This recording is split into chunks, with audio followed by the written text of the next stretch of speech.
On va faire passer un certain nombre de messages parce que pour ceux qui ont déjà fait des marathons, déjà couru ces courses, ils savent que c'est difficile, ils savent qu'il faut se préparer, qu'il faut un bon entraînement et ça, on va insister dessus bien sûr et on va peut-être aussi faire passer des messages à ceux qui font leur premier marathon, qui se trouvent devant un mur psychologique parce qu'on flippe. Moi, j'en sais quelque chose. La première fois que j'ai couru le marathon, j'ai été stressé comme si j'allais passer mon bac. Donc, essayer de gérer un peu les jours qui précèdent. On a un petit peu de temps par rapport à la course. Leur expliquer tout ce qu'il va falloir faire et surtout tout ce qu'il va falloir ne pas faire pour pas commettre d'erreurs et pour pas arriver en pleurant au bout des 42 km. Le marathon, ça se prépare des mois, voire une année avant. Pour arriver en forme, pour augmenter progressivement l'entraînement, pour courir ce que certains préconisent, c'est un marathon et demi par semaine juste avant le marathon, en nombre de kilomètres, hein, pas en une fois. Voilà, le marathon, ça ne s'improvise pas, on ne fait pas ça comme ça en se décidant 15 jours ou 3 semaines avant. Et c'est le problème parce qu'il y a plein de mecs, je connais, j'en ai connu, qui sont un petit pari un soir de grande beuverie. On se dit, tiens, le marathon, c'est dans un mois, chiche qu'on le fait. Bah, c'est un peu con comme raisonnement. Bonsoir. Levez la main ceux qui n'ont jamais fait de marathon. Vous allez en chier. Voilà.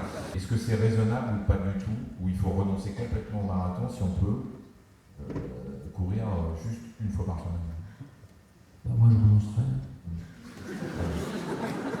Là, il y a la moitié de la salle qui se vide.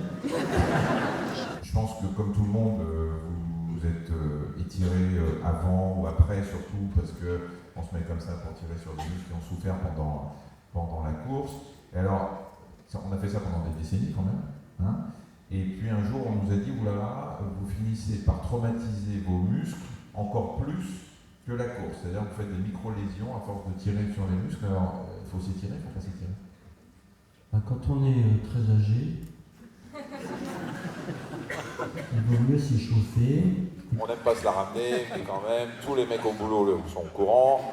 La famille, vous la faites chier depuis un an, donc ils le savent. Les commerçants du coin aussi, parce qu'ils n'ont jamais vu venir acheter autant de pâtes. Donc finalement, tout le monde est au courant et vous vous dites, le matin, je vais passer pour un con si je ne finis pas cette course. Hein, donc psychologiquement, vous avez tous les éléments, tous les facteurs pour avoir le trac. Ah oui, d'ailleurs, juste un mot à propos de la digestion. Faites popo avant de partir de chez vous. Pourquoi?